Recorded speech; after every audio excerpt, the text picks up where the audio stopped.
And what I wanted to talk about today is inspiration. And I'm really happy that we have young people here, because that's one of the things, my husband and I, we went to Israel back in January. And one of the things that we came back with from being in Israel, and we got a chance to be on the Sea of Galilee, and we got a chance to go to Jerusalem. We walked the same route that Jesus walked with the cross when he bared the cross. So we saw the Mount of Beatitudes. We saw where Jesus, fed thousands, and one of the things that we came back with was a very a richer sense of Passover and understanding Passover. And just kind of basically everything we do and everything we say kind of evolves around that same type of Passover type of situation. And what I say about Passover, if you recall from Scripture, is that Jesus was sitting at the table with his disciples. And one of the things is that he's sharing information. He's sharing the word with his disciples. And that's one of the things that with our young people that we have to get back to, is that it's talking, sitting down, and sharing the word with them. And so, I'm really excited when we have young men that's here, that to, just to reach out to you and say what's going on with you, and the information that our parents share with us, and older generations share with us about the word and taking us to church when we were younger, and whether you wanted to go or not, they made you go.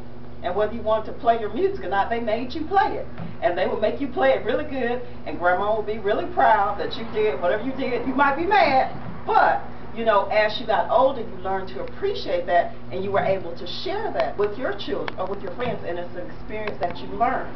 And so, as Evangelist Holmes is encouraging you to play and to put your all in there, she's trying to inspire you. And that's what the Bible teaches us, inspiration. It wants us to pull out what Jesus has put in all of us. And he may inspire you differently than he inspires me. I can't sing. I praise, Evangelist Holmes for singing.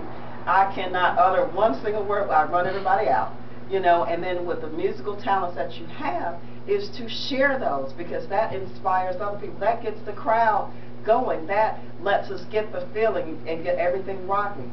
So, so when we're here today, and we have mostly males, well, pretty much mostly males here with the exception of one or two of us, is that, we have a responsibility.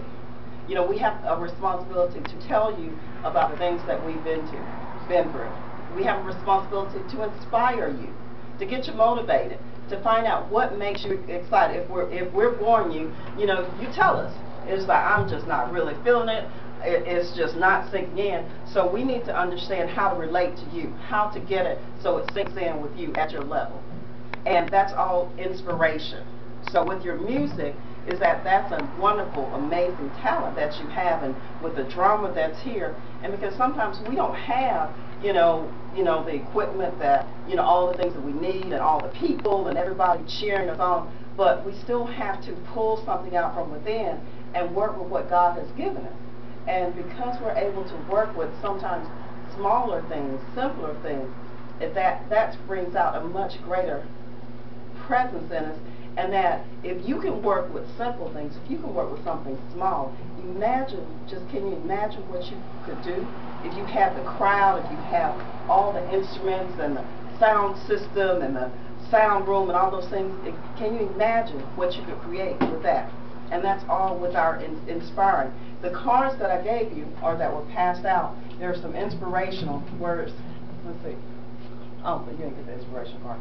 But on the back, even on that card, that's my business card. It's something very simple that's on there.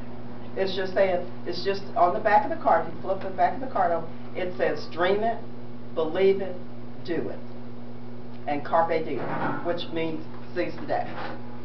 So, if you can dream it, if you can imagine it, because God has put certain things within all of us.